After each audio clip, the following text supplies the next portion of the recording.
Jimmy Akin's Mysterious World is brought to you by the Star Quest Production Network and is made possible by our many generous patrons. If you'd like to support the podcast, please visit sqpn.com/give.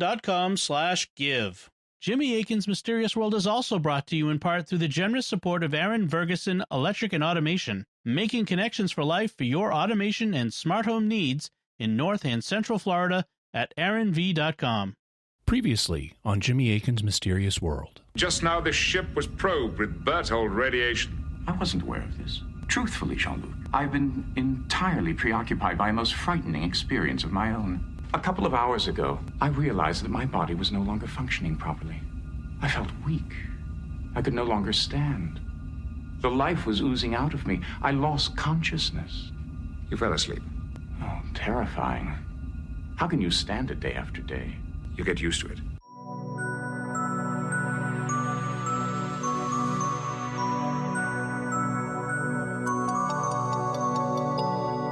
You're listening to episode 98 of Jimmy Akin's Mysterious World, where we look at mysteries from the twin perspectives of faith and reason.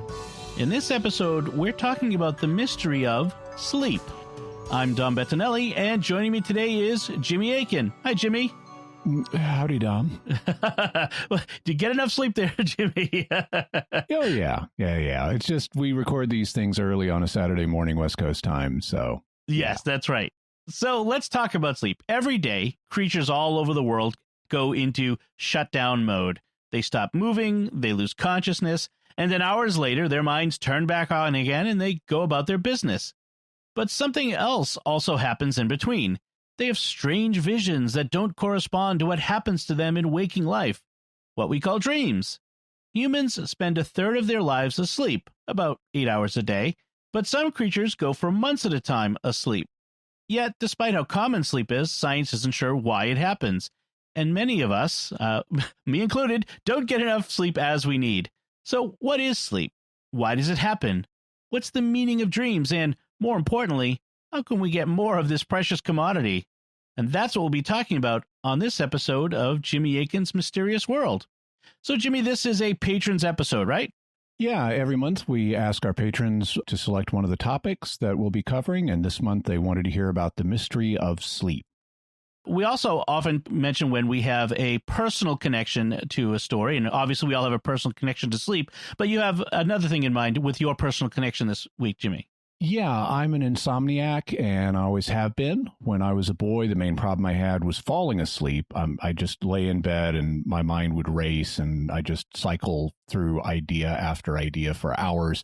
And that can still occur in adulthood, especially if I'm working on a writing project. Sometimes I'll even need to get out of bed and start typing just to get the words out of my head, so I don't lay there rewriting endlessly the same section of text over and over again. As an adult, though, there's also been another problem, which is staying asleep. I'll wake up during the night, sometimes multiple times, and can have a hard time getting back to sleep.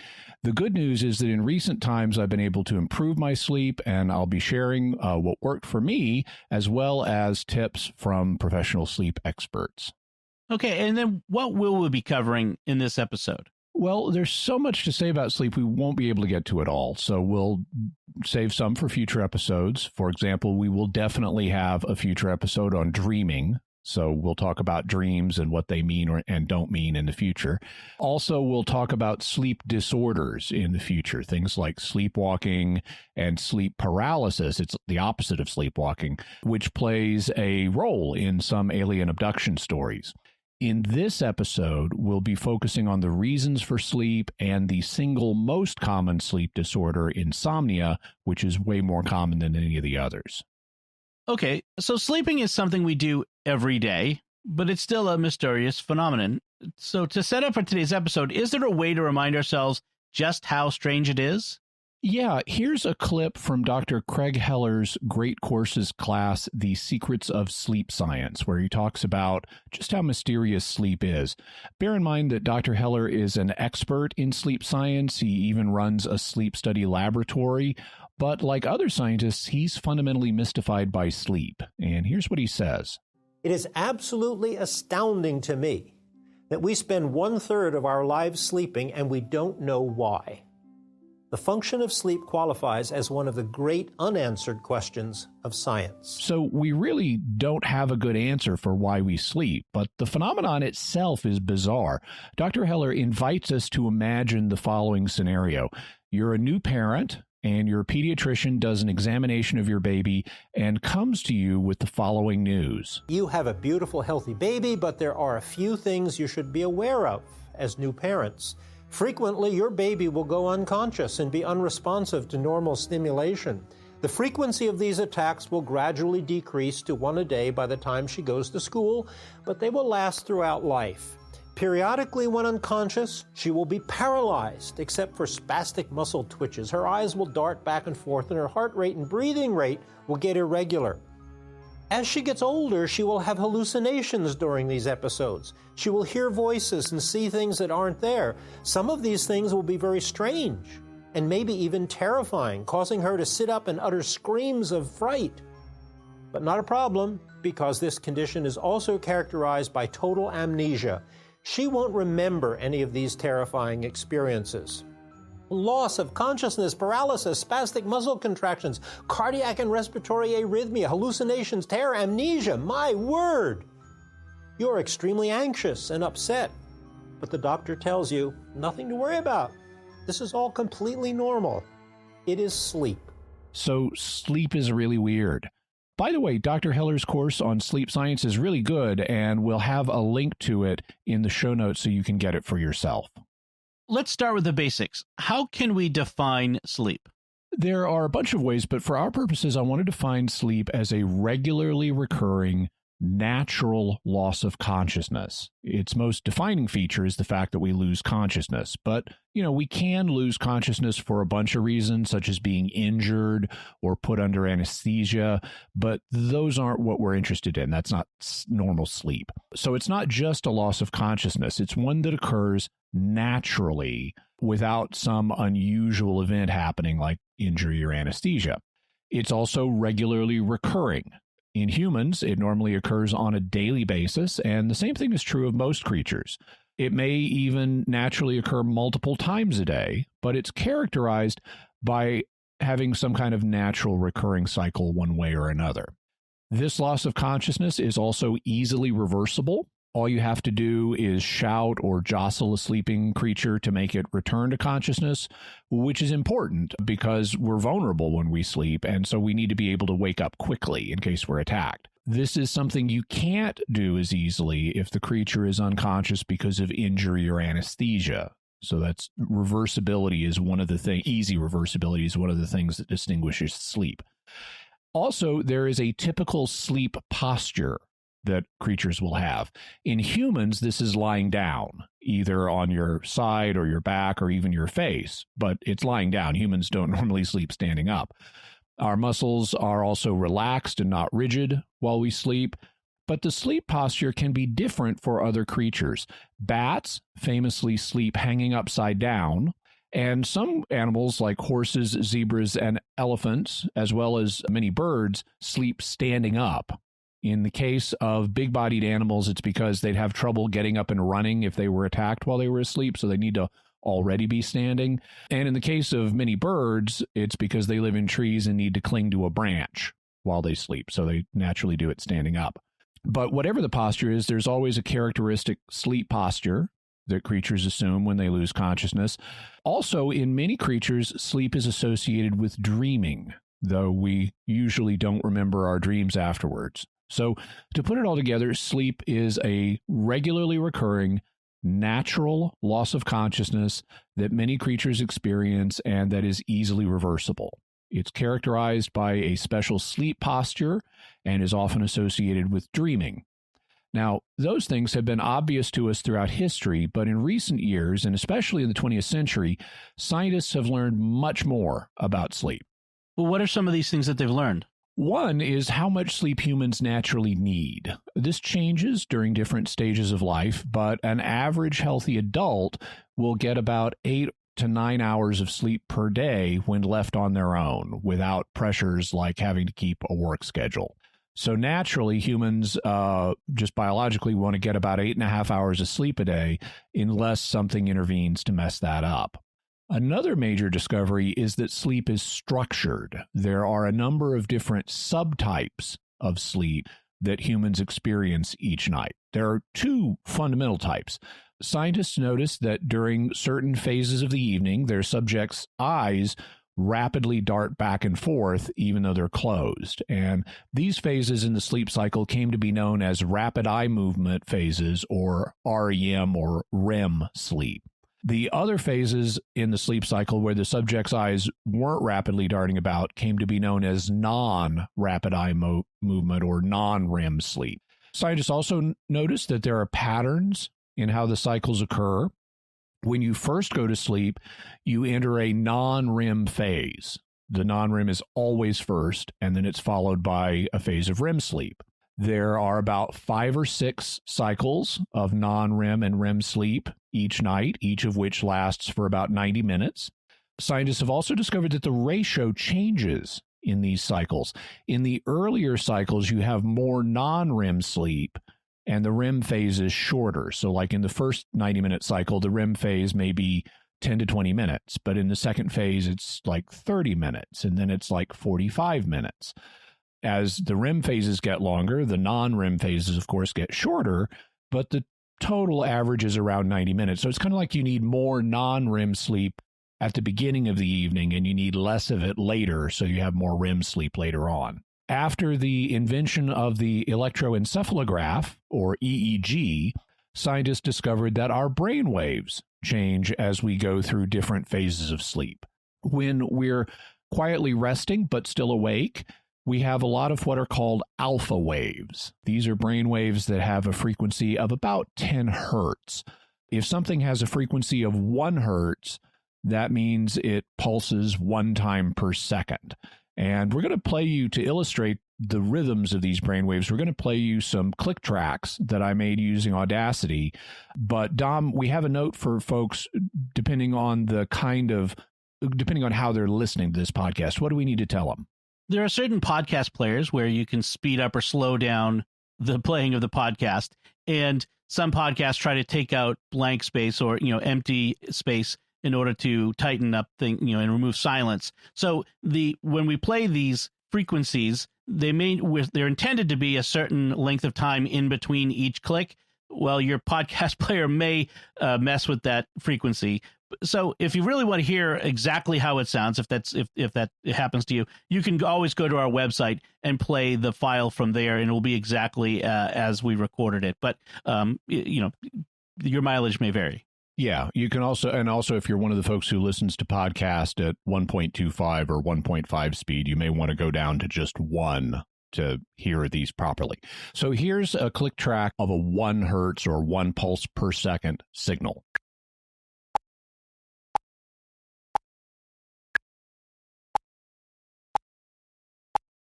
When we're resting but awake, we have alpha waves, which means the neurons in our brains are pulsing around 10 times a second, which is like this.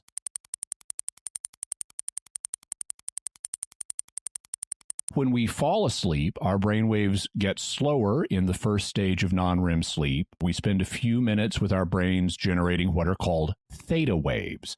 Theta waves pulse around 6 times a second, which sounds like this.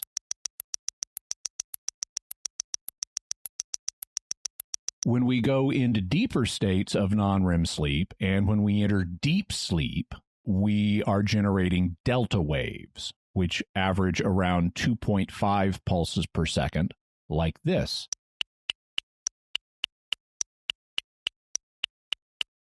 But in deep sleep, delta waves can get even slower, down to about half a pulse per second, which sounds like this.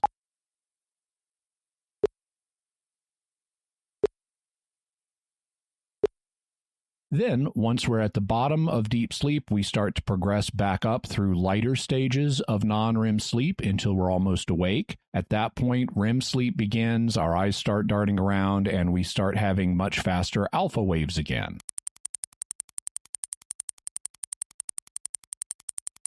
We may even wake up briefly, change position in bed, and then start the next 90-minute cycle of sleep. So sleep cycles are like a roller coaster. We enter non-REM sleep, which gets progressively deeper with slower and slower brain waves. Then we start coming back up, our brain waves get faster, and we enter REM sleep. We may wake up briefly, even without remembering it, and then it's back down into the next sleep cycle. All told, there are about 5 or 6 such cycles per night, unless something interferes with that.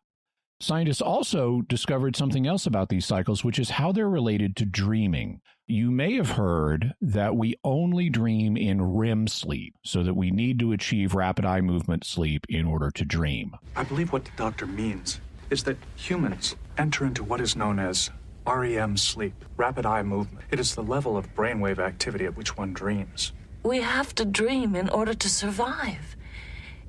If we don't reach REM sleep, we don't dream. Yeah, actually, that's not true. What scientists have done is used EEGs to monitor which stage of sleep their subjects are at, and then wake them up at different stages and ask if they could remember dreaming. What they found is that dreaming is most common in REM sleep, but it's not exclusive to it. Sleep scientists divide the non-REM sleep into 3 phases. Phase 3 being the deepest of them. So if you imagine someone in that deep sleep state, or stage 3, when scientists woke them up, only about 20% of the subjects could remember dreaming. But after deep sleep, people begin passing up through the lighter layers of non-REM sleep on their way to REM sleep. And when scientists woke people up from stage 2, that's the next lightest non-REM level, 55% of people could remember dreaming. Then once they achieved REM sleep, 90% of people could remember dreaming. So dreaming is most common in REM sleep, but it also occurs in every cycle. They also found that there was a difference in the kind of dreams that people were having in these phases. In the non-REM phases, the dreams were less vivid and more ordinary. So, you're just driving to work or something. But in REM sleep, the dreams were more intense and bizarre. So you're driving to work on a tricycle while being attacked by pterodactyls or something. That's awesome. So we've been talking about sleep in humans, but what about other creatures? Do all creatures sleep? Sleep is really widespread in life on Earth. Here's what Matthew Walter, one of the world's top experts on sleep science, says in his book, Why We Sleep. Without exception, every animal species studied to date sleeps or engages in something remarkably like it. This includes insects such as flies, bees, cockroaches, and scorpions, fish, from small perch to the largest sharks, amphibians such as frogs, and reptiles such as turtles, Komodo dragons, and chameleons. All have bona fide sleep. Ascend the evolutionary ladder further, and we find that all types of birds and mammals sleep, from shrews to parrots, kangaroos, polar bears, bats, and of course, we humans. Sleep is universal. Even invertebrates, such as primordial mollusks and echinoderms, and even very primitive worms, enjoy periods of slumber. In these phases, affectionately termed lethargous, they, like humans, become unresponsive to external stimuli. And just as we fall asleep faster and sleep more soundly when sleep deprived, so too do worms, defined by their degree of insensitivity to prods from experimenters. How old does this make sleep? Worms emerged during the Cambrian explosion, at least 500 million years ago. That is, worms, and sleep by association, predate all vertebrate life. This includes dinosaurs, which by inference are likely to have slept. Regress evolutionary time still further, and we've discovered that the very simplest forms of unicellular organisms that survive for periods exceeding 24 hours, such as bacteria, have active and passive phases that correspond to the light-dark cycle of our planet. It is a pattern that we now believe to be the precursor of our own circadian rhythm, and with it, wake and sleep. So sleep or sleep-like phenomena are basically universal among animal life and date back more than 500 million years. So do all animals then dream? That's not clear. If you've watched a dog sleeping, you've undoubtedly seen it twitch its paws and whine like it's having a dream. And it is. Experimenters have also done studies on cats where they deadened, and by deadened I mean destroyed, the part of the brain that keeps them from moving while they're asleep. And sure enough, once they did that, cats started acting out dreams, looking at things and pouncing and on things that weren't there and so forth. It looks like mammals and birds have non-REM and REM sleep cycles. And so to the extent that REM sleep is tied to dreaming, it looks like mammals and birds do dream. But it's not clear that all kinds of animals do. You know, some of them, like fruit flies, we don't have good evidence of them dreaming. We humans sleep mostly at night, but what about other creatures?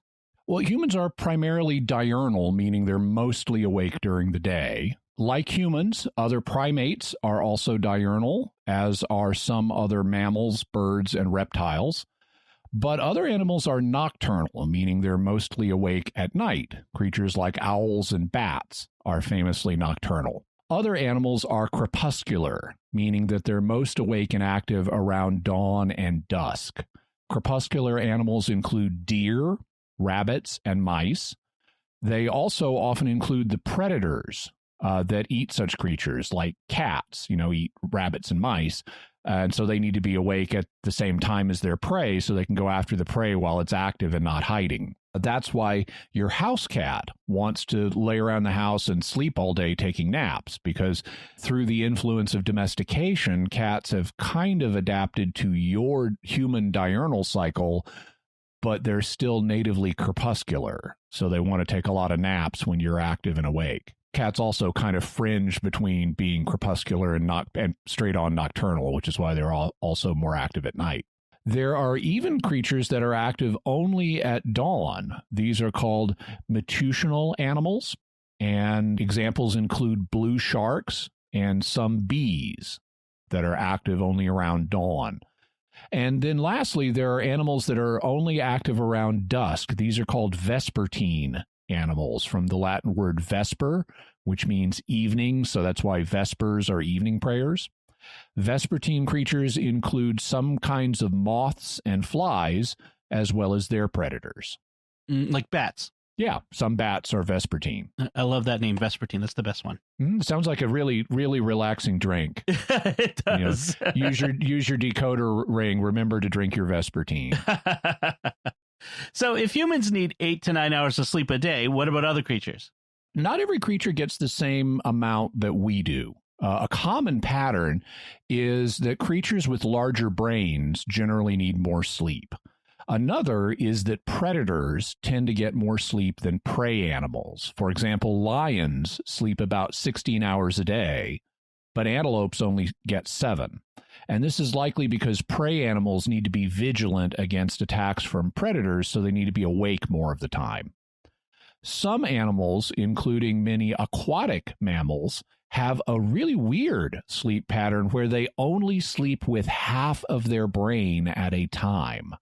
Researchers noticed that dolphins sleep with one eye open, and so they did follow-up studies that showed dolphins first sleep with one half of their brain while remaining vigilant with the other, and then they flip it and sleep with the other half of their brain. Half-brain sleep is also common among whales, manatees, walruses, hippopotami, and some seals.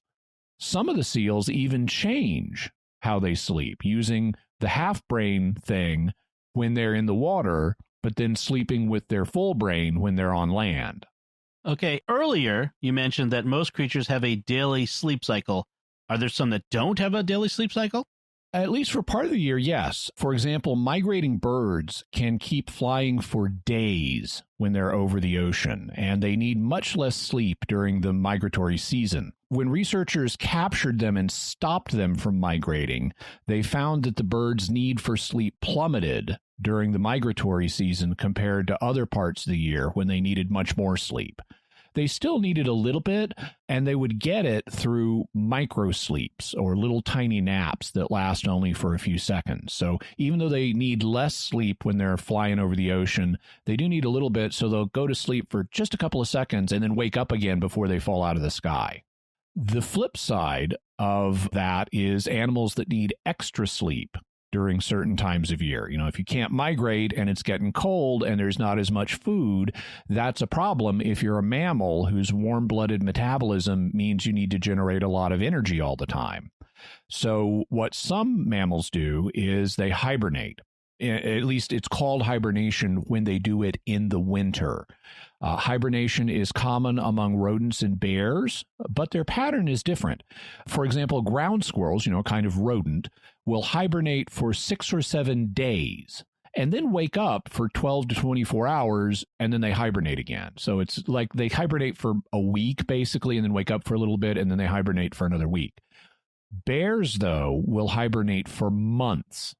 They even give birth while they're hibernating. So a mama bear wakes up in the spring, and guess what? She's got 2 or 3 cubs there that she didn't have when she went to sleep. The flip side of winter hibernation is estivation, which occurs in the summer.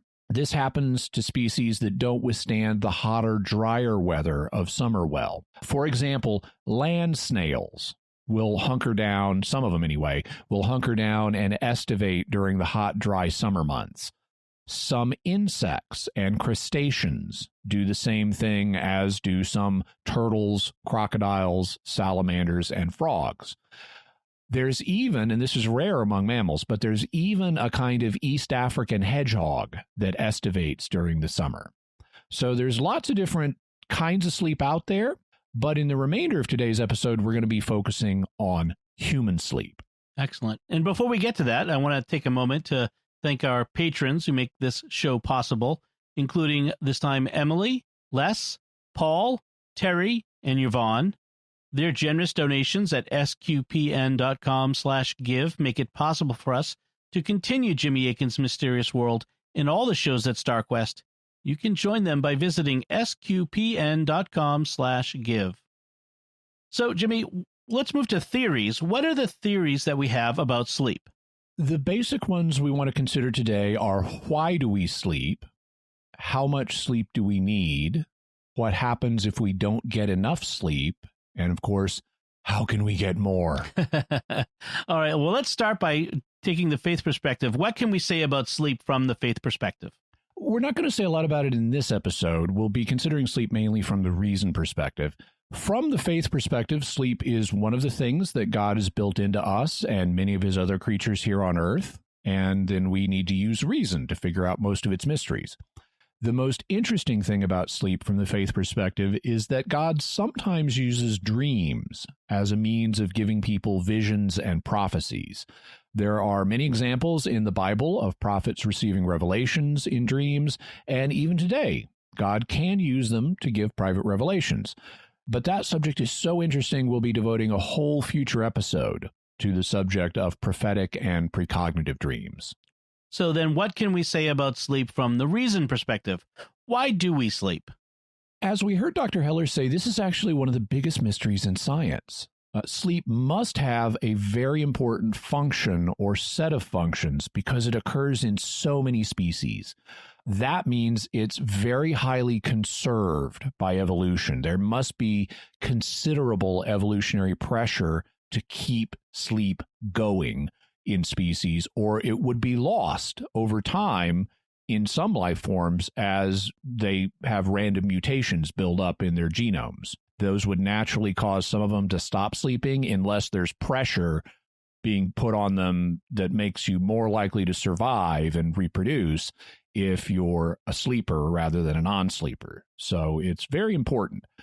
But scientists have a hard time explaining exactly why, and there isn't a settled conclusion on the exact reason we sleep, as opposed to, for example, just resting and being quiet, but remaining conscious. Why do we need to lose consciousness?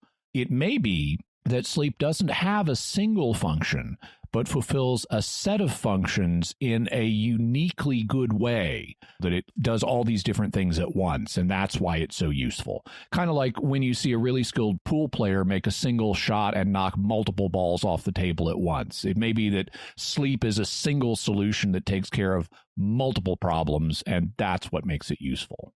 What functions does sleep seem to be performing? One of the key clues that we have is the fact the brain goes offline while we're sleeping. I mean, it's still active, but we're not conscious. No other bodily system changes its behavior as much as the brain does compared to when we are resting but awake. You know, if you're resting but awake, okay, you may breathe slower, your heart rate may go down, but your lungs and your heart don't radically alter their function when you're resting versus when you're asleep, but your brain does. So this is a key fact, because when our brains are offline, it makes us extremely vulnerable. And there would have to be a very powerful evolutionary advantage to taking our brains offline for a third of the day in the case of humans, or this wouldn't happen. So that suggests one of the key things sleep does for us is help the brain function better in waking life. So it's something's happening with our brain while we're asleep that makes it much better for us with our brain when we're awake.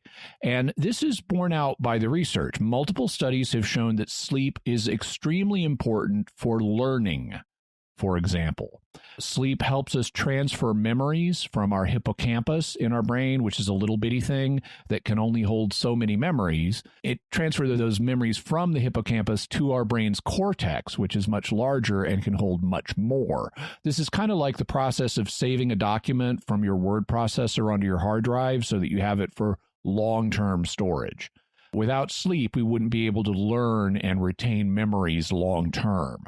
Sleep also helps us forget things that are unimportant so that they don't clog up our mental systems. This is kind of like removing unnecessary files and defragmenting your hard drive so that you have optimized storage space and efficiency. But sleep also impacts many other systems in the body, presumably in large part, because of the impact the brain has on running the rest of the systems in the body. And as we'll see in a little bit, all kinds of things start going wrong with the body, including many you wouldn't expect if we don't get enough sleep. We've said that a typical human naturally wants about 8 to 9 hours of sleep per day, but is that a constant throughout our lives? No, it depends on how old you are. Newborn babies sleep for about 16 hours a day, but they don't have a well-regulated sleep cycle yet, which is why they wake up at all hours and start crying.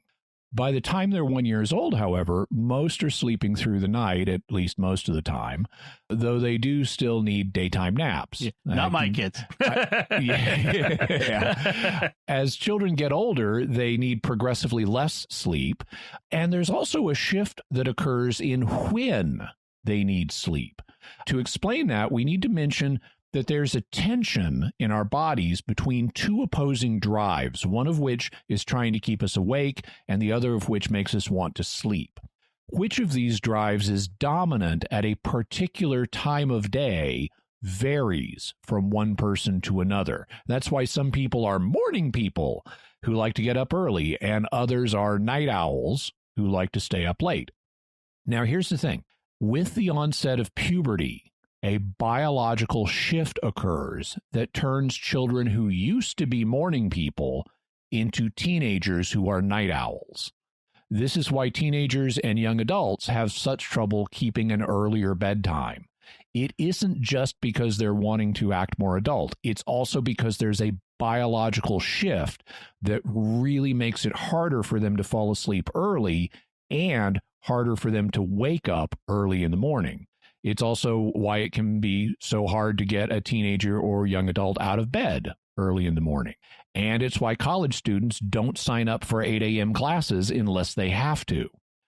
But high school students don't have that luxury, and they're often bused or driven to school early in the morning at the same time as younger children, or even earlier in some school districts. They bus in the high schoolers before the kindergartners. This means that since their bodies aren't letting them fall asleep as early, many teenagers accumulate a substantial sleep debt. That makes it harder for them to learn during the day, and it makes them more irritable and moody, contributing to teenage drama. This also points to another good reason why homeschooling can be a good choice for families that are able to do it, because it allows for customized schedules rather than a one-size-fits-all approach. As people grow into adulthood, they eventually settle on being morning people or night owls, but they all still need about 8.5 hours of sleep a night. Some people think they need less, but they're often wrong and really need more sleep than they do. Unfortunately, as we age and become older adults, it becomes harder to get good quality sleep. Many senior citizens are sleep deprived, which contributes to their health problems. So what happens if you don't get enough sleep? Some of the effects are obvious and show themselves really quickly. After even a night or two of poor sleep, we become less energetic during the daytime. We also become more irritable and moody, and we have difficulty concentrating. In the workplace, that means we're less productive. But if you're driving or operating heavy machinery, that lack of concentration can cause serious accidents and even kill people. It's estimated that there are at least 10,000 deaths every year in the United States due to someone falling asleep at the wheel of a car. That's about the same number of people that are killed due to drunk driving. But you hear way more about drunk driving than you do driving while sleepy. But actually, driving while sleepy is as big a problem as drunk driving. So what happens if you're trying to stay awake for multiple days without any sleep? Things only get worse. The Guinness Book of World Records used to have a record for staying awake, but they discontinued it because staying awake for long periods was so dangerous. So they don't have this record anymore. Back in 1959, a disc jockey in Hawaii named Tom Rounds stayed awake for 260 hours, which is almost 11 days. He did it as a publicity stunt and set the world record at the time. Then in 1964, a high school student here in San Diego named Randy Gardner broke the record by staying awake for 264 hours, or exactly 11 days. Both of them experienced the usual effects of short-term sleep deprivation. They became irritable and moody. They had trouble concentrating and developed memory problems. For example, Randy Gardner was asked to start with the number 100 and mentally subtract 7 from it repeatedly. So, 100, 93, 86, 79, etc. But he could only subtract it 5 times before he forgot what he was doing. So wow.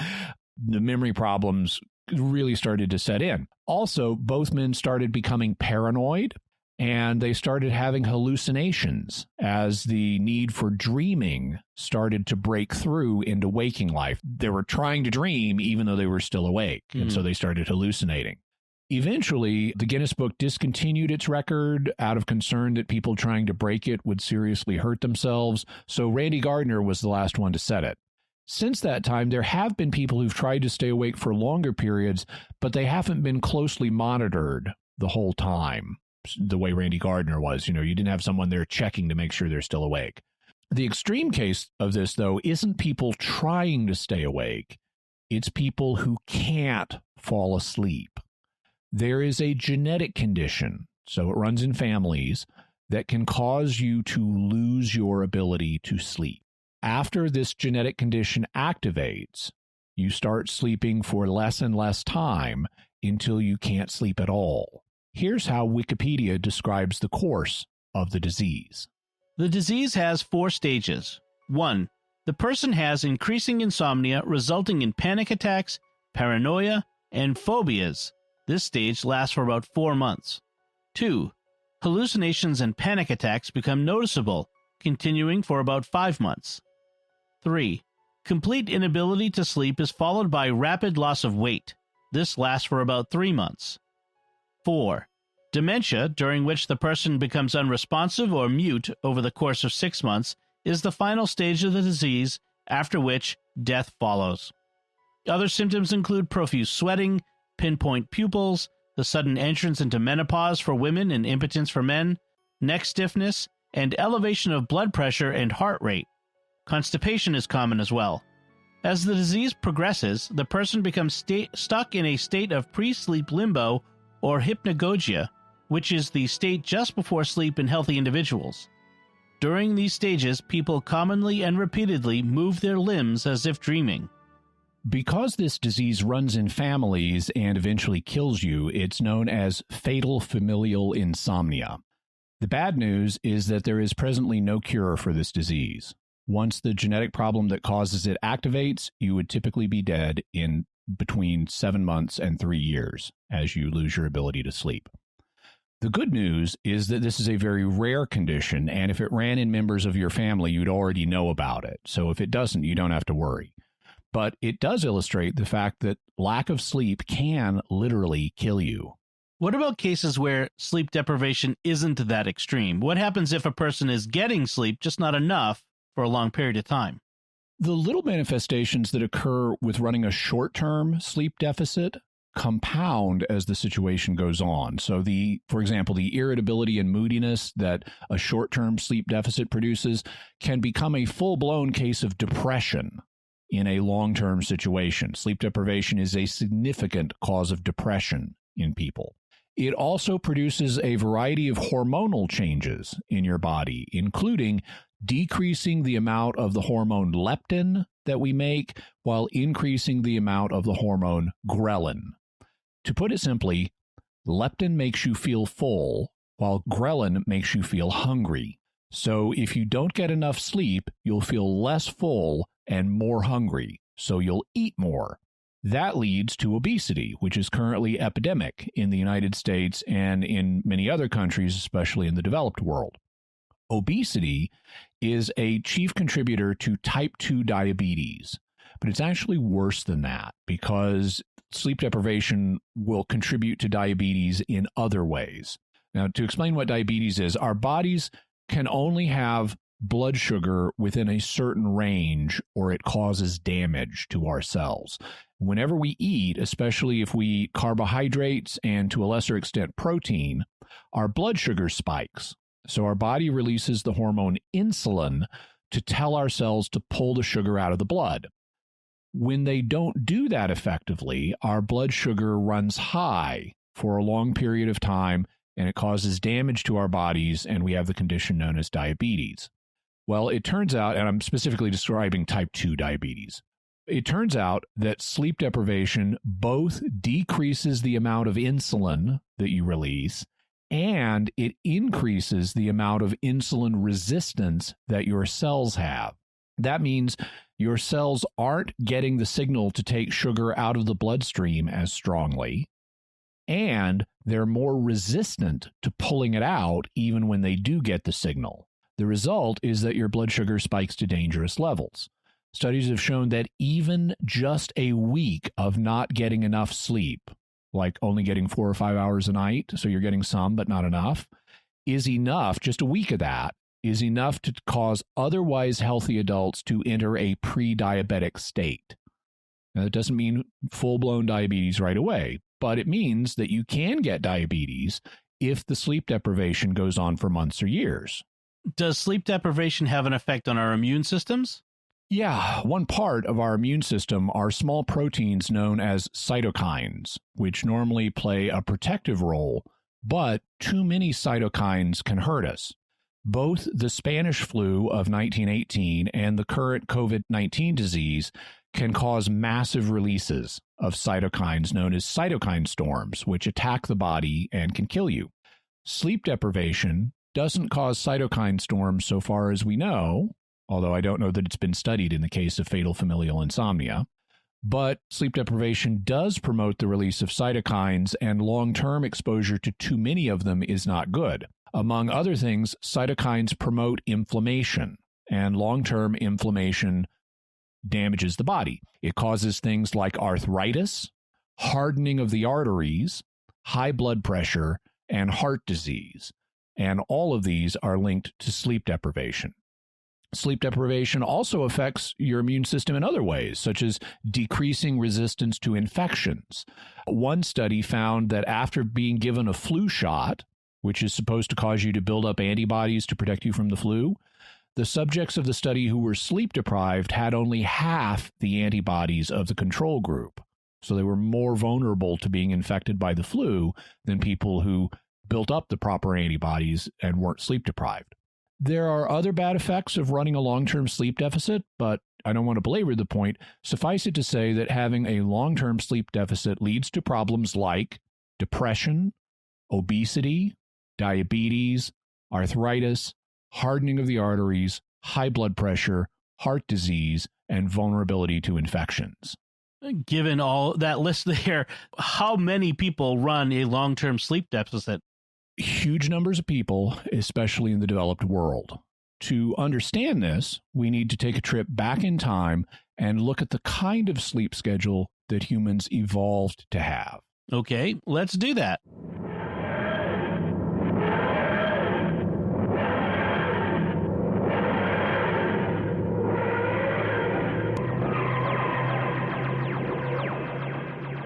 So we're now back in the year 100,000 BC, the very first place that Doctor Who went after he kidnapped Ian and Barbara in the TARDIS. At this point, Neanderthals exist, as do anatomically modern humans, but they haven't yet become behaviorally modern since the Great Leap Forward hasn't happened yet and won't for about 50,000 years. Still, we're in the period that humans and their sleep patterns evolved. And what does the pattern look like? Humans then, as now, need about 8.5 hours of sleep a day, but they don't get it all at once. In many parts of the world, especially in high northern or low southern latitudes, the nights can be much longer than the days during the local winter. Even at the equator, the nights average 12 hours long, which is more darkness than humans need sleep. The only source of light that humans have at this time is fire. But you can only tell so many stories and sing so many songs around the fire before you get bored with it, and so humans typically go to bed a couple of hours after dark. If they slept straight through for 8.5 hours, they'd wake up way before it's dawn, especially in winter. I mean, hours and hours before dawn. And that's boring too. So they developed something else. Since human adults wake repeatedly during the night, often at the end of one of their 90-minute sleep cycles, they developed so that they'd get up in the middle of the night for a while. In other words, they slept in 2 chunks of around 4 hours each. That's why people today who go to bed at 11 p.m. often wake up between 3 and 4 a.m. and can have trouble getting back to sleep. In later history, in Europe, before the invention of the electric light, these 2 periods had names. They were called first sleep and second sleep. And in the space between first and second sleep, people would be awake for between 1 and 3 hours, and they'd talk, tell stories, pray, be intimate, and do other things that didn't require a lot of light. And this 2-phase or biphasic form of sleep was considered totally normal. The 2 phases of sleep at night weren't the only ones during the daily cycle, though.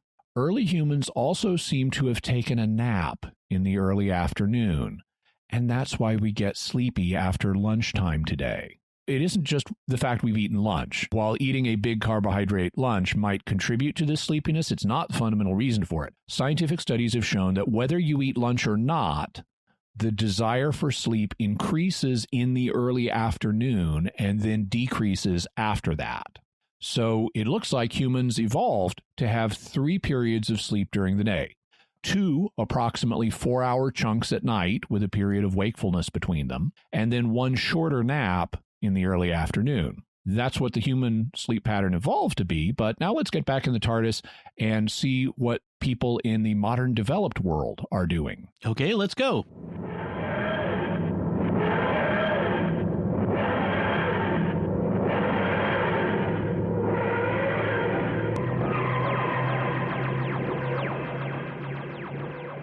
Now that we're back in 2020, we find that there have been a number of important changes that have affected the way modern humans sleep.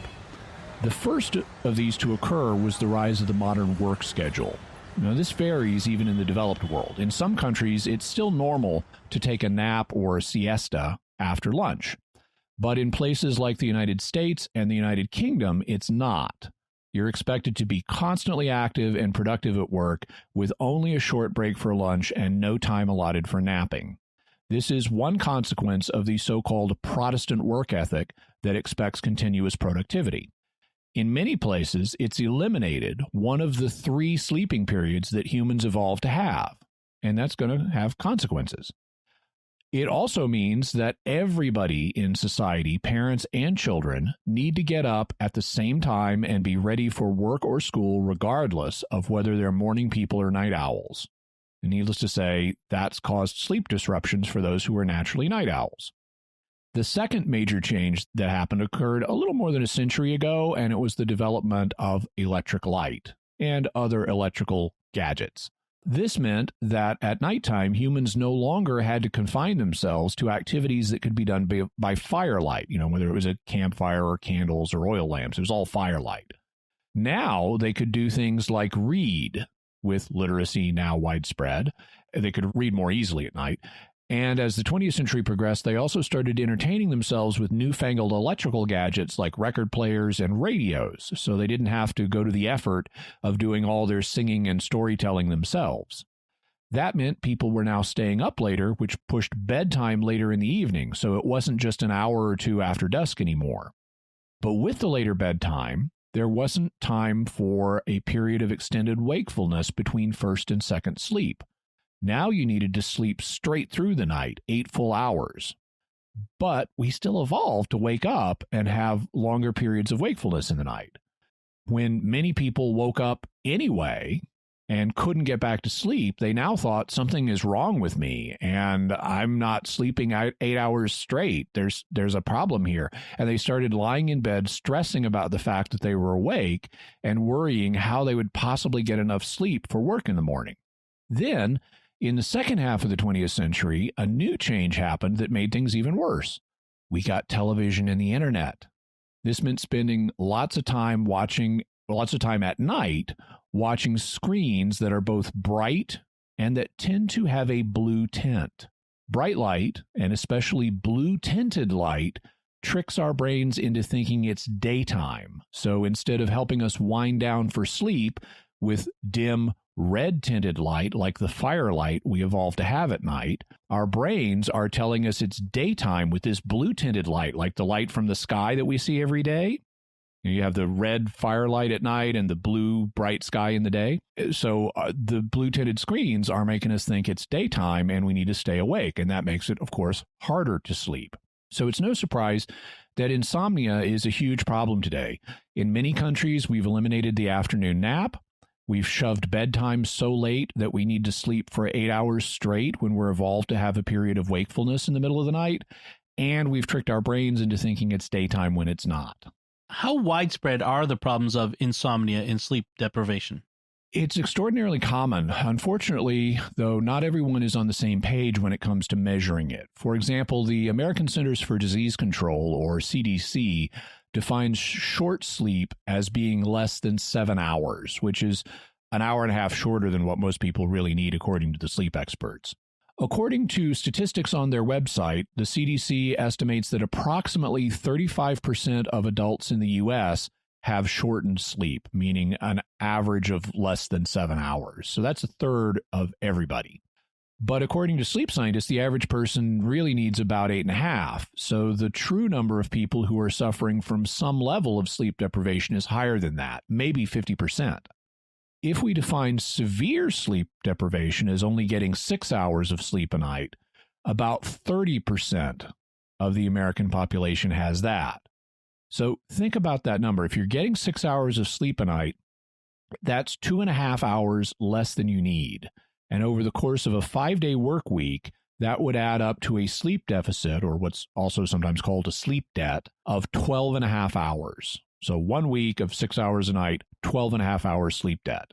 Can't you just make that up on the weekends? No, because there are only 2 days in the weekend. And if you divide 12.5 by 2, you get 6.25. And nobody sleeps an extra 6 hours on Saturday and Sunday. We're not built to have sleep swings of that magnitude every week. I mean, if you took the 8.5 you need and the 6.25 you need to make up, that's almost 15 hours of sleep every Saturday and Sunday. I mean, you'd only be awake for 9 hours a day. So no, people don't actually make up their sleep deficit on weekends, certainly not in the number of hours they spend sleeping. So what can people do to help cope with this situation? One of the things that people often do is use two very common chemicals: alcohol and caffeine. They use alcohol to help fall asleep, and they use caffeine to help stay awake. Now, both of these chemicals are okay in moderation, but they're not good solutions to the problem of chronic insomnia. There can be multiple problems with alcohol, but here we'll only be looking at the ones directly connected with sleep. First, alcohol has a greater impact on someone who is sleep deprived compared to someone who is well rested. It causes even more severe motor and cognitive impairment if you're sleep deprived. That's a problem because many of the places that people consume alcohol are away from the home and often filled with lots of stimulus like music and conversation and dancing. But then when you're on the boring, quiet ride home, The alcohol can cause you to fall asleep at the wheel, and that's one reason that drunk driving is such a problem. Second, alcohol may help you get to sleep, but it also damages the quality of the sleep in two ways. It can cause you to wake up more often in the night. So even if you don't remember these awakenings, it's fragmenting your sleep and keeping you in the lighter stages when what you really need to do is get down into deep sleep. It also interferes with REM sleep, and you need REM sleep for your brain to do its proper nightly maintenance. So there are problems with using caffeine as a solution for how to get to sleep, especially long term. Then we come to caffeine, which is even more widely consumed than alcohol. Caffeine helps block the feeling of sleepiness for a time, and many people use it to avoid taking that early afternoon nap that we evolved to have. But being caffeinated and well-rested are two different experiences, as anybody who's tried staying awake with caffeine while they're seriously sleep-deprived can attest. I mean, you may be awake, but it's not fun. Also, caffeine takes much longer to clear the system than most people realize. It can take as long as 7 hours. So if you drink caffeine too late in the day, it can cause you not to be able to fall asleep at bedtime. Computer freeze image. There, do you see it? I see the chief drinking coffee. Exactly. Now look at the time index. 1,500 hours. That's right. Late afternoon. Miles never drinks coffee late in the afternoon. It keeps him up all night. You're suggesting someone tampered with this recording? Yes, I am, and I want to know the reason why. On the other hand, some people are much less sensitive to caffeine and can get away with drinking it later in the day. Now, I wouldn't mind a cup of coffee right now. Miles, you never drink coffee in the afternoon. Well, sure I do. You do? So it's really a judgment call. But while both alcohol and caffeine are okay in moderation, they're not magical solutions for long-term sleep deprivation. What about pharmaceuticals, like prescription drugs like sleeping pills? These kinds of drugs are known as hypnotics, from hypnos, the Greek word for sleep. And there are different types of them. Some of them are meant to help you get to sleep, but then they quickly clear your system. Others stay in your system longer and help you stay asleep. But the latter may stay in your system so long that you have trouble waking up or functioning in the morning.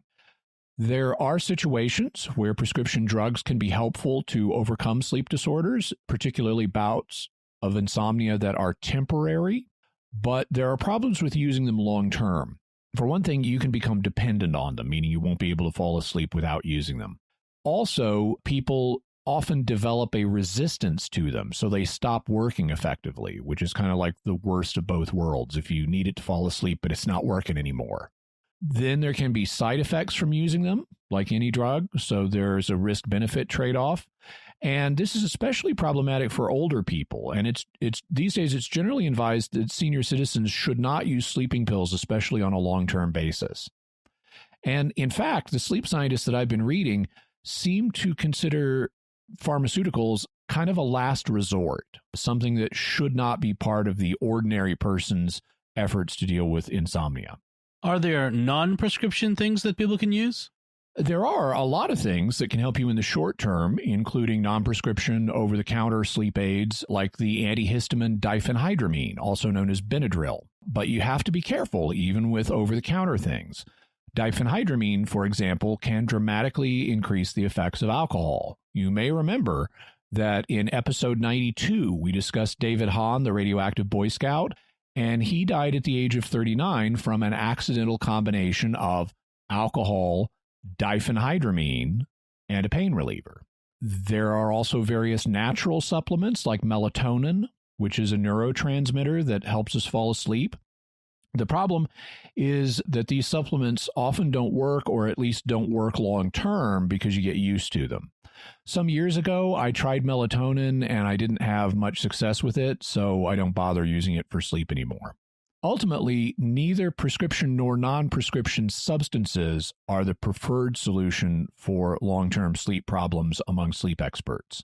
So what do the experts recommend? These days, they're promoting a concept known as sleep hygiene, which is basically making modifications to your behavior and your bedroom so that it's easier to fall asleep and stay asleep. This is also linked with cognitive behavioral therapy to promote sleep. What behaviors do they recommend that people adopt? Some of them deal with avoiding various substances before bedtime. They recommend not eating a lot of food right before bed, especially if it's likely to cause indigestion or heartburn. A light snack is one thing, but a big meal is another. They recommend not drinking alcohol or caffeine for several hours before bedtime, and they recommend not smoking cigarettes for a few hours since nicotine is a stimulant. And if you really needed to smoke, a pipe or a cigar would be better since you don't inhale. What about activities before bedtime?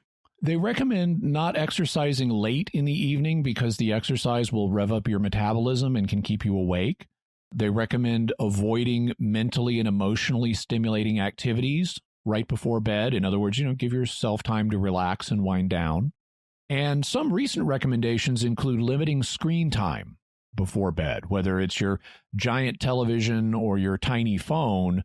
Looking at a bright blue-tinted screen can trick your brain into thinking it's daytime, and some mobile devices even have modes now that shift from tinting blue to orange after a certain hour to help you avoid this problem. So you can see if your device has that feature and you can experiment with it, see if it helps. Do they have any recommendations concerning the way you go about sleeping itself?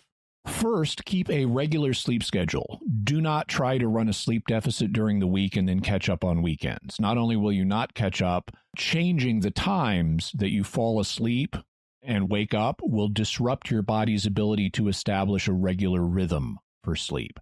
So do your best to go to bed at the same time every night and wake up at the same time every morning. I have to say that this is one of the things that has really helped with my insomnia. I no longer stay up late on Friday and Saturday nights, and I no longer get up late on Saturday and Sunday mornings, and it's really helped.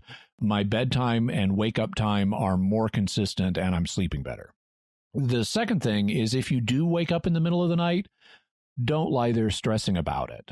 Remember that we're evolutionarily adapted to having a period of wakefulness in the middle of the night, and so it's natural, and so is a second period of sleep. Just relax and give yourself time, and you'll likely get back to sleep. Personally, I found this realization extremely helpful, and I don't lie awake stressing about it anymore. I may still be awake, but I'm not stressing, since I know this is natural, and most of the time I get back to sleep in an hour or two. You might even get up for an hour or two and do something just like our ancestors did. Just don't start turning on lots of lights and looking at bright screens with loud noises playing. Keep it quiet, relaxing, and dim. Of course, if you find yourself having a gap between first and second sleep on a regular basis, you'll need to compensate in some way so that you get the 8.5 hours you need. Many people may not be able to change the time they need to wake up for work, but many can change their regular bedtime so that it's earlier than it was before. Some people, especially retirees and those who have flexible work schedules, may even be able to take a regular afternoon nap, just like our ancestors did. Just try not to take it so late that it interferes with getting to sleep at night. You mentioned that sleep experts also recommend changes in our bedroom to make sleeping easier. What kind of changes do they suggest? An obvious one is having a comfortable bed and pillow. Mattress salesmen often point out that we spend a third of our lives asleep, so we shouldn't skimp on our bed. Now, that's sales talk, but in this case, the sales talk is true. If your bed or pillow isn't comfortable, it's going to help keep you awake, so it's worth the extra money to find ones that are easy to sleep on. That doesn't mean buying the most expensive things out there, though, which is what the salesman may want you to do, because those expensive things may not be the most comfortable ones for you. I know that from personal experience when it comes to pillows. I actually find it easier to sleep on cheap flat pillows compared to the expensive overstuffed ones. In fact, I find thick pillows so hard to sleep on that I take my own pillow with me whenever I have to sleep in a hotel, because it just isn't worth it trying to sleep on one of those horrible thick ones that dominate hotels these days. They didn't when I was a kid, but they do now. And I'd rather lug my own pillow around with me. Another thing that's important is your blanket. And here's a surprising new recommendation. Make sure your blanket weighs enough. How heavy your blanket is has an impact on how soundly you sleep. And today you can get a weighted blanket, one that weighs 20 or 30 pounds. to achieve that, the blankets that are weighted have little pellets sewn into the pockets in the blanket. So it's not just cotton batting in there. It's denser stuff. And so the blanket is heavier. And studies have begun to show that using a weighted blanket can help with a bunch of problems, including insomnia, anxiety, depression, and even hyperactivity in children. The principle is that sleeping under a weighted blanket makes you feel really snug and secure. Some people compare it to being hugged, having like an all-night hug. I started using a weighted blanket a while ago, and wow, it really helps. It's also helped many of the other insomniacs I know who swear by the technique. I even found that it helped with another problem that would keep me awake. Ever since I lost all the weight I did with intermittent fasting, my legs haven't had as much padding, and my knees would get uncomfortable at night because they'd knock together, and now they're not padded. But what I found is now that I have the weighted blanket, it's thicker, and I can bunch up a little bit of it between my knees, and they're just fine. There are a few things you should know about weighted blankets. First, they are more expensive than regular blankets, but for me, they are really, really worth it. Second, it may take you a few nights to get used to a weighted blanket if you're not used to one. So you don't want to have one night and say, oh, this isn't for me. Try it for a few nights. Third, you may need to experiment to find the right weight for you, so you may need to return one. When I first got a weighted blanket, it wasn't heavy enough. I mean, it was an improvement, but I thought this would be even better if it was heavier. And so I ordered a heavier one and then gave away the lighter one to someone else. But do your own research before buying one and see what might work for you. Another recommendation is many smaller pockets are filled with the weighted material is better than larger pockets because the smaller pockets keep an even distribution. My kids, two of my children both have weighted blankets, and it's helped them immensely. So what recommendations do the sleep experts have about light and sound in the bedroom? Well, some people are extra sensitive to light or sound, but for everybody, if there's too much of either, it'll make it harder to get to or stay asleep. So if light or sound is keeping you awake in the bedroom, fix it. Some people may need to put in special light blocking curtains to keep the early morning light from waking them up or keeping them awake. They may even need to block cracks that light comes through at night. I know some people have street lights outside or whatever that cast light into their bedroom through little cracks at night. I know one person who put up aluminum foil in his windows, just covered the inside of the bedroom windows with aluminum foil to block incoming light. And also these days, various electronic devices you have in your room may have little lights on them that you need to cover up with black electrical tape. Another option is using a slumber mask. And there are a bunch of styles of these. Some of them are better at blocking light than others. Some of them are like form-fitting. And so if you've tried one before and you didn't like it, research some other options because they come in different shapes and sizes and contours. Personally, I sometimes use a slumber mask myself, especially if I wake up and the early morning light is keeping me awake. I'll put the slumber mask on. I don't necessarily go to sleep at night with it, but if I wake up and it's light starting to come in, I'll put on the slumber mask. I'll also use it if I need to take a nap in the afternoon. Eliminating sound can be harder than eliminating light, but some options include using a white noise generator or another ambient sound to block distracting noises. You know, some people like listening to like rain noises or jungle sounds or things like that. And your phone or your Alexa can play those for you, or you could buy a special sleep sounds generator. Worst case, you can use earplugs, which are old school but effective. While I'm on the subject of sound, I want to mention something that I personally find helpful. I have Alexa read audiobooks and play podcasts for me. Some people also like using her to play music, gentle, relaxing music while they're trying to sleep. What I have found, though, is this helps me avoid the problem that kept me up when I was a boy, my mind being too active. And as I've said, I can have that same problem now. But I found that whether I'm falling asleep or trying to get back to sleep, having Alexa read to me creates a distraction that makes it harder for my mind to keep working on its own projects. The key is finding the right interest level. What Alexa is playing can't be so interesting that I want to stay awake. but it also can't be so boring that I get annoyed with it. As a result, I often have her read me novels and stories that I already know. That way, they're enjoyable, or I wouldn't want to listen to them again, but I'm also not tempted to stay awake to find out what happens next because I know what's coming up.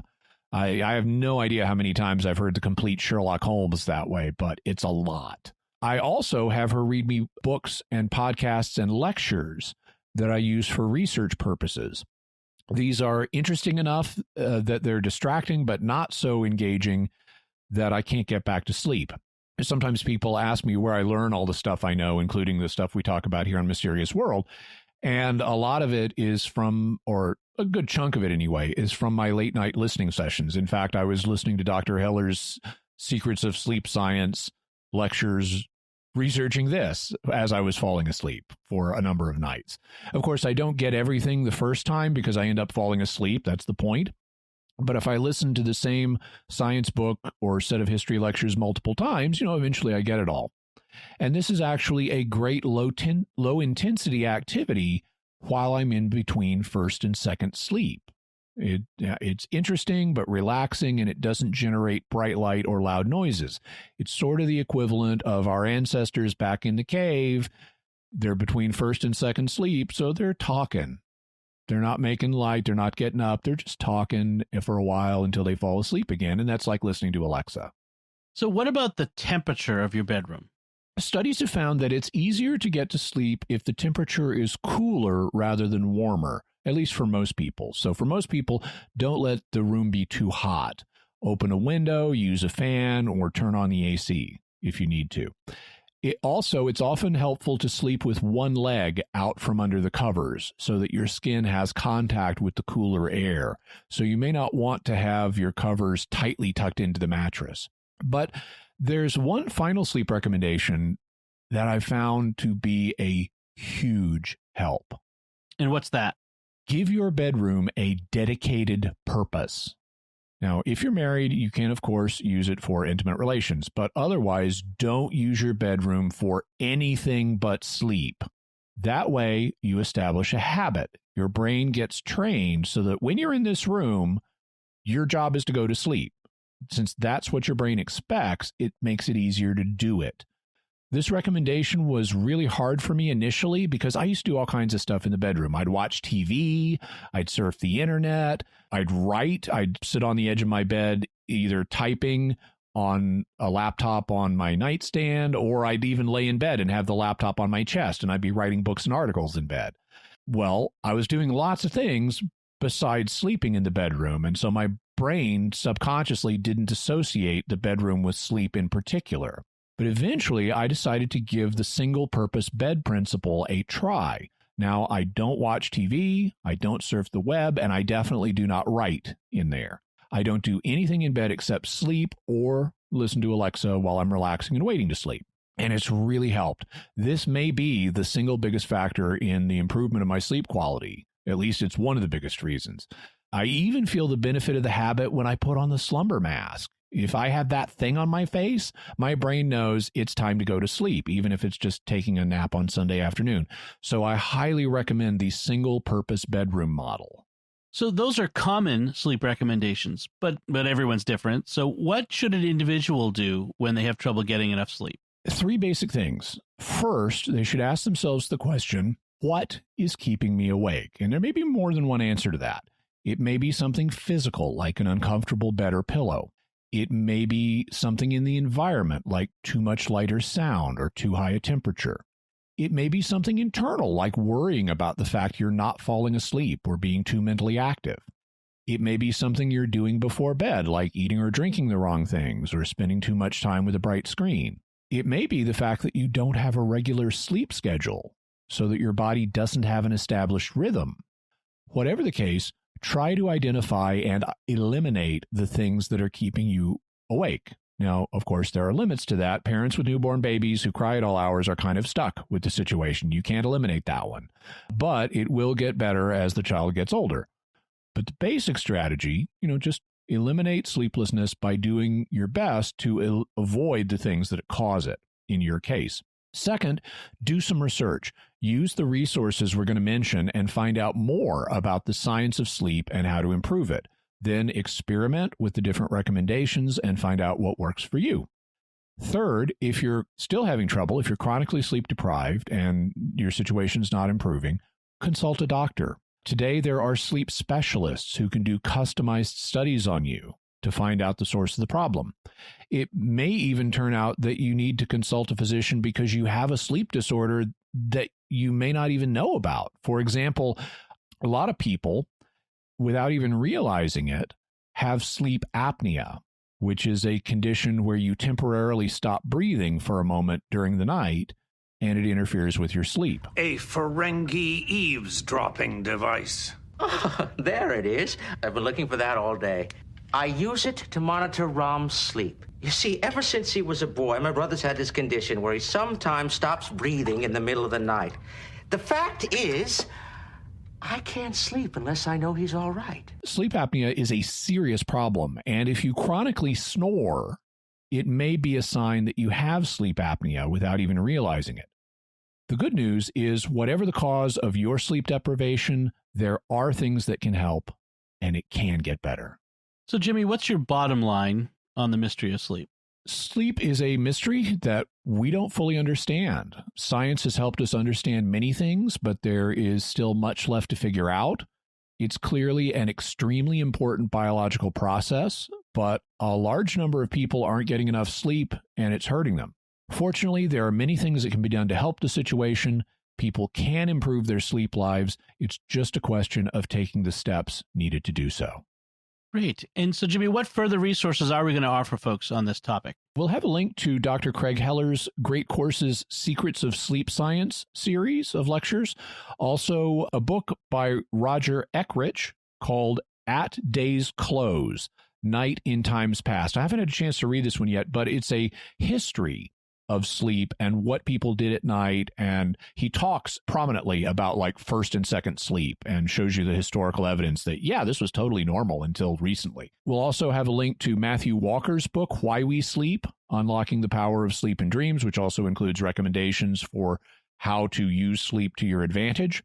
There's also a critique of the original edition of Walker's book, so you can read both sides of the story, as well as Walker's response to the critique. One of the things I noted earlier in when you, Dom, read one of the quotes about in every animal species that has been studied, it turns out it sleeps. Well, the original edition of his book didn't have the word animal. It just in every species that's been studied, and that was a big criticism. So in the second edition, he put in the word animal to make it clear he wasn't talking about plants or fungus. There's also, we're going to have articles on sleep in non-humans, on hibernation, on sleep in humans, on fatal insomnia, on first and second sleep. We'll have the CDC's sleep deprivation statistics, as well as articles on sleep hygiene and the use of cognitive behavioral therapy for insomnia, as well as information on weighted blankets. And since we had a Star Trek theme in our audio clips for this episode, we'll have a link to Memory Alpha's article on sleep, so you can see all the different things, all the different roles that sleep has played in Star Trek episodes. It's a lot. You'd be surprised. So, all right. That's great. Great resources. So let's talk about some mysterious feedback we've received from our listeners. This time, the feedback is from the episode on the Black Magic Harem Conspiracy. Kelly writes on Facebook, I love this episode so much. I really enjoy the ancient Egypt-related mysterious. The whole time I was thinking that this story would make a great movie. It has Egypt, magic, and a harem of scheming wives and concubines. Great work as usual. Thank you, Kelly. It would make an interesting movie. I've even seen on YouTube a documentary. I don't know what television station did it, but I saw like one of those documentaries where they do a historical reenactment of certain parts of the Black Magic Harem Conspiracy. It'd be neat to see a full movie treatment of it, but you might do some searching on YouTube and see what comes up, and you might run across a reconstruction of it. And then Bennett also writes on Facebook, it says, made me laugh, Law and Order. And that's a reference to a sound clip that Dom put in. Dom is a big Law and Order fan, and so since we were dealing with a judicial case, he used the Law and Order kind of The very distinctive iconic sound. Yeah. Yes. All right. Thank you both for your feedback and everyone else as well. Jimmy, what mysterious headlines do we have this week? This week, we have a theme of artificial intelligence, or AI. And one of the stories is about the Vatican backing AI regulations to protect people. As artificial intelligence is getting more advanced, there's more study being done of what rules do we need to have to protect people. And the Vatican has recently backed that effort. So we'll have a link to that. And it's important that we do have rules, because we'll have a link to another article concerning what happens when your AI learns to lie to you. As science fiction has told us, never good things. Yeah. And so this one explores all the different ways that might happen, and hopefully ways to deal with them. Awesome. All right. So that's it from us. So what did you think about this mystery of sleep, and what are your theories about sleep? Or even, the issues that come up for you in your sleep. Let us know by visiting sqpn.com or the Jimmy Akin's Mysterious World Facebook page, or send an email to mysterious@sqpn.com, or you can send a tweet to @MYS_world with the hashtag of mysterious feedback. Be sure to check out the Mysterious World bookstore at mysteriousworldstore.com for links to all of the books and videos that Jimmy mentions in the show, not just today, but in all of our episodes. So, Jimmy, what's our next episode going to be about? Well, since it's the month of May, which is a Marian month, we're going to be talking about the apparitions of Our Lady of Akita in Japan. Excellent. So you can find links to Jimmy's resources from our discussion and links to these mysterious headlines on our show notes at sqpn.com/mysterious. And remember, to help us to continue to produce the podcast, please visit sqpn.com/give. Jimmy Akin's Mysterious World is also brought to you in part through the generous support of Aaron Ferguson Electric and Automation, making connections for life for your automation and smart home needs in North and Central Florida at aaronv.com. Until next time, Jimmy Akin, thank you for exploring with us our mysterious world. Thank you, Dom. And once again, I'm Dom Bettinelli. Thank you for listening to Jimmy Akin's Mysterious World on StarQuest.